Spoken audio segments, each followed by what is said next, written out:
సుబ్బమ్మ కొడుక్కి పెళ్లి చేస్తే బాగుపడతాడని పల్లవి అనే అమ్మాయిని సంబంధం మాట్లాడి పెళ్లి చేసింది. అయినా కాని కొడుకులో ఏ మార్పు లేదు. ఇంకా సోమరిగా మారుతూ వచ్చాడు. అది గమనించిన సుబ్బమ్మ బాధపడుతూ, ఈ వెధవ ఎలా మారతాడో అర్థం కావట్లేదు. వచ్చిన కోడలికి ఇక్కడి పరిస్థితులు తెలిస్తే చాలా బాధపడుతుంది. తనకి తెలియకుండా ఎలాగోలా ఇంటి గుట్టుని నెట్టుకురావాలి అంటూ ఉదయాన్నే సుబ్బమ్మ బయటికి వెళ్తూ కోడలితో ఇలా అంది. అమ్మాయి పల్లవి, నేనలా బయటికెళ్ళి సాయంత్రానికి తిరిగొస్తాను.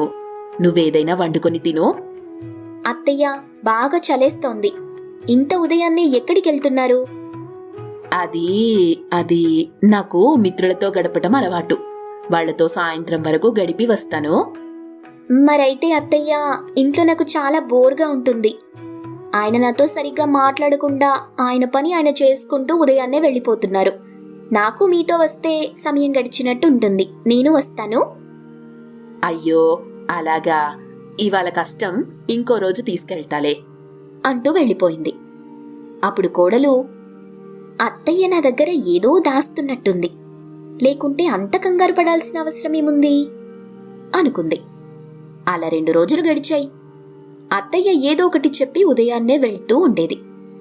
ఇంత చలిలో ఈమె ఎక్కడికి వెళ్తుందో తెలుసుకోవాలి, నాకు తెలియకుండా ఏదో జరుగుతుంది అనుకుంటూ మరుసటి రోజు అత్త వెళ్లిన కొద్దిసేపటి తరువాత తనని అనుసరిస్తూ వెనకాలే వెళ్ళింది.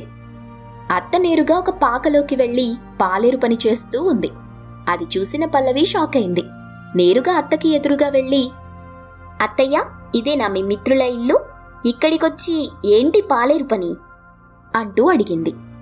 అది విన్న అత్తయ్య బాధగా తలదించుకొని కన్నీళ్లు పెట్టుకుంటూ, నీకు తెలిస్తే బాధపడతావని నేను నిజం దాచాను. మనది చాలా పేద కుటుంబం. నా కొడుకు ఒక సోమరిపోతు. ఏ పని పాట లేకుండా తిరుగుతూ ఉంటాడు.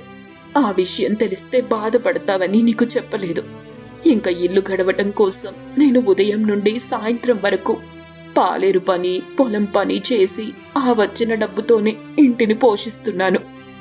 అత్తయ్య, ఈ విషయం నాకు తెలిసినా నేనెందుకు బాధపడతాను చెప్పండి? నేను ధనవంతుల ఇంట్లో పుట్టినదాన్నేం కాదు. నేను కూడా పేదింట్లో పెరిగినదాన్నే కదా. కొత్తగా వచ్చిన కోడల్ని రాగానే పనికి తీసుకెళ్తే ఏం బాగుంటుంది చెప్పు? ఏం పర్లేదు, మన కుటుంబం కోసమే కదా మనం కష్టపడేది. ముందు మా ఆయన్ని మారేలాగా బెదిరిస్తానివాళ. వాడెంత చెప్పినా మారడు తల్లి. వాడికి చెప్పటం వృధా. అదంతా నేను చూసుకుంటాను. మీరైతే ఈ చలిలో పాలేరు పని ఆపి ఇంటికి పదండి, చెప్తాను అంటూ అత్తయ్యని అక్కడి నుండి ఇంటికి తీసుకుని వెళ్ళింది. ఇంటికి వెళ్లగానే భర్త బయటికి వెళ్తూ ఉన్నాడు. ఆగండి, మీతో 2 నిమిషాలు మాట్లాడాలి. చెప్పు, ఏంటో? నాకు అవతల టైం అవుతుంది. అంత బిజీ ఏం కాదు కదా మీరు. ఏ పని పాట లేకుండా తిరిగేదానికే ఆలస్యమైనా ఇబ్బందేం లేదులేండి. ఈ సోదంతా నాకెందుకు చెప్తున్నావు? ఎందుకంటే మీరిలా పని చేయకుండా ఖాళీగా తిరుగుతూ ఉంటే ఇల్లెలా గడుస్తుంది? పాపం అత్తయ్య ఒక్కతే చలికి కష్టపడి ఇంటిని పోషిస్తుంది. మీరిలా సోమరిగా ఉంటే నేనిక్కడుండలేను. మా పుట్టింటికి వెళ్ళిపోతాను. వెళ్ళిపో, నిన్నెవడాపాడు అంటూ పక్కకి తోసి వెళ్ళిపోయాడు. దాంతో పల్లవికి బాగా కోపం వచ్చింది. నేను చెప్పాను కదమ్మా, వాడు మారడని. నేనే ఏదో ఒకటి చేసి మిమ్మల్ని చూసుకుంటానులే.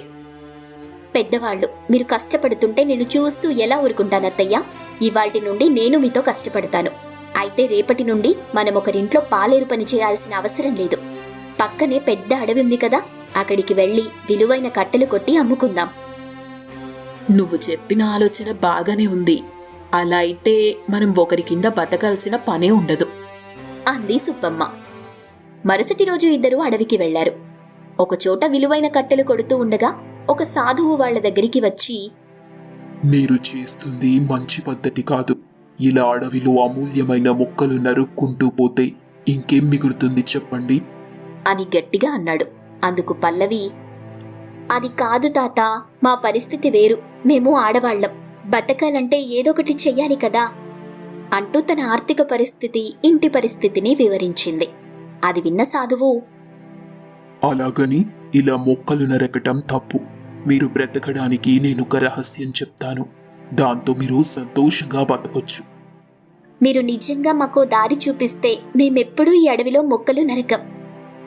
సరే, చెప్పేది జాగ్రత్తగా వినండి. మీరు ఈ అడవి గుండా వెళ్తే ఒక దీవి వస్తుంది. ఆ దీవి నుండి కుడివైపుకు వెళ్ళిన కొద్ది దూరానికి ఎడమ పక్కకు ఇంకో దారి వస్తుంది. నేరుగా వెళ్తే అక్కడ ఒక పండ్ల వనం ఉంది. కాలాన్ని బట్టి పండే అన్ని పండ్లు అక్కడుంటాయి. ఇది చలికాలం, అంటే సీతాఫలాలు పండే కాలం. వాటిని తెచ్చుకుని అమ్ముకొని సంపాదించుకోండి అంటూ చెప్పాడు. అది విన్న అత్తాకోడళ్ళు చాలా సంతోషించారు. స్వామి, మీ రుణం ఎప్పటికీ తీర్చుకోలేం, మీరు చెప్పినట్టే చేస్తాం అంటూ అత్తాకోడళ్ళు సాధువు చెప్పిన చోటుకి చేరుకున్నారు. అక్కడ రకరకాల చెట్లున్నాయి. అది చలికాలం కావడంతో ఎక్కడ చూసినా సీతాఫలాలు పండి ఉన్నాయి. వెంటనే వాటిని కోసుకుని ఇంటికి చేరుకున్నారు.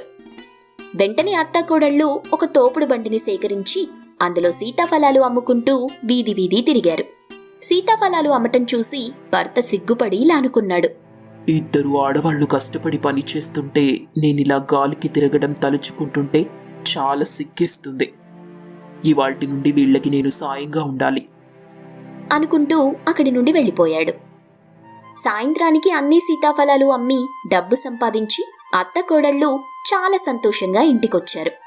అమ్మా పల్లవి, ఎండకు వీధుల్లో తిరుగుతూ పండ్లమ్ముతూ ఉంటే నాకే సిగ్గేసింది.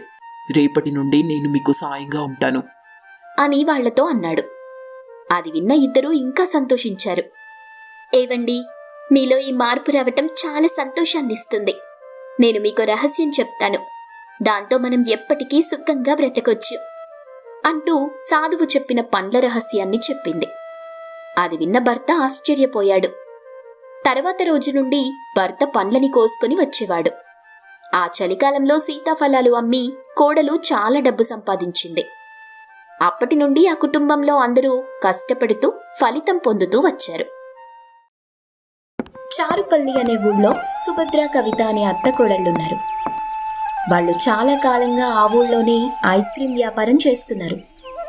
కానీ చలికాలం రావడంతో వ్యాపారం కాస్త తగ్గుముఖం పట్టింది.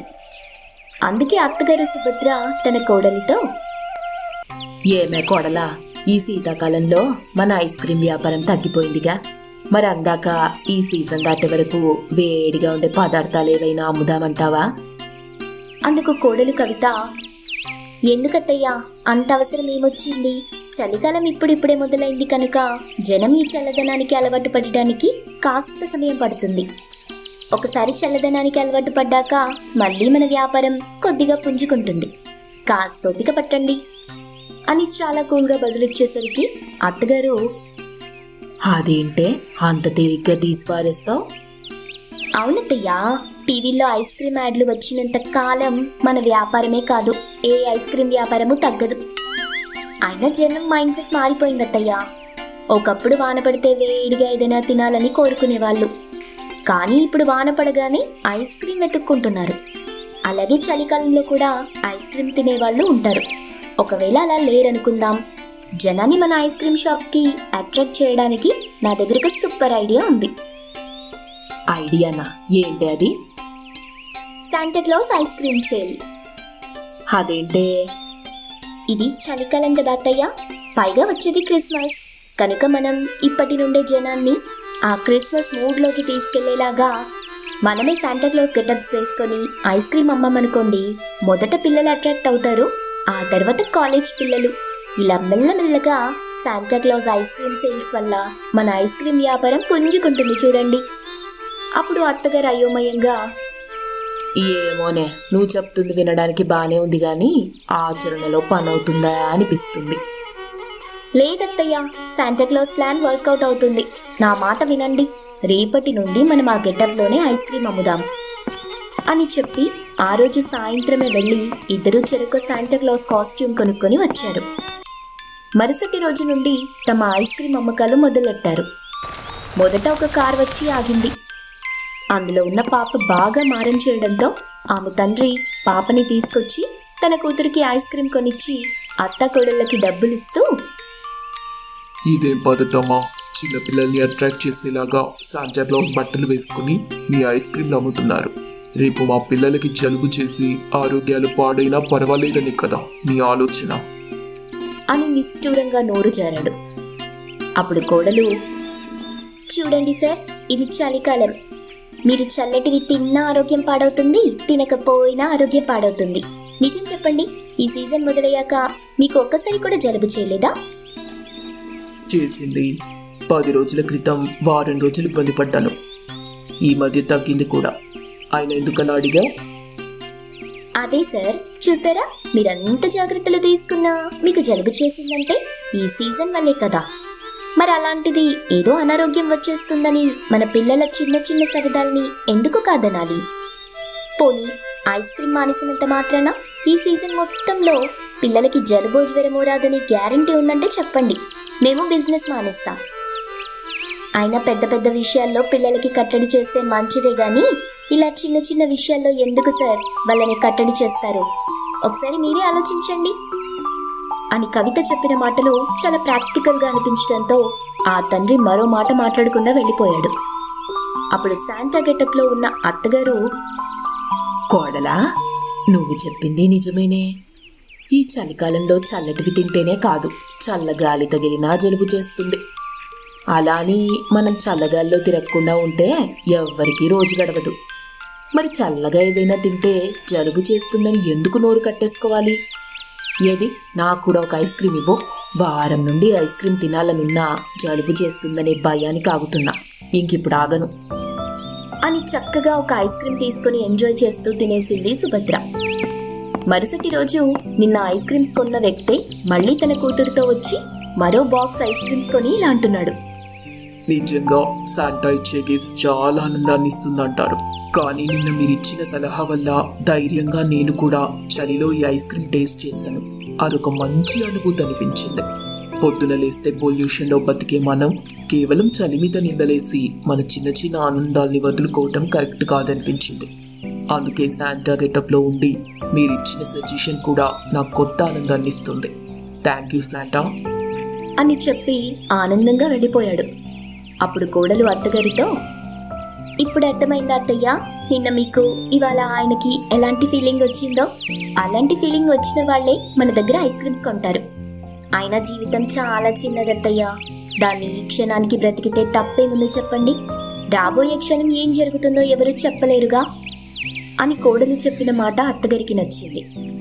ఆ విధంగా అత్త కోడళ్ళిద్దరూ శాంటా క్లాస్ గెటప్స్ వేసుకొని చేసిన ఐస్ క్రీమ్ వ్యాపారం సీజన్తో సంబంధం లేకుండా బాగా నడిచింది.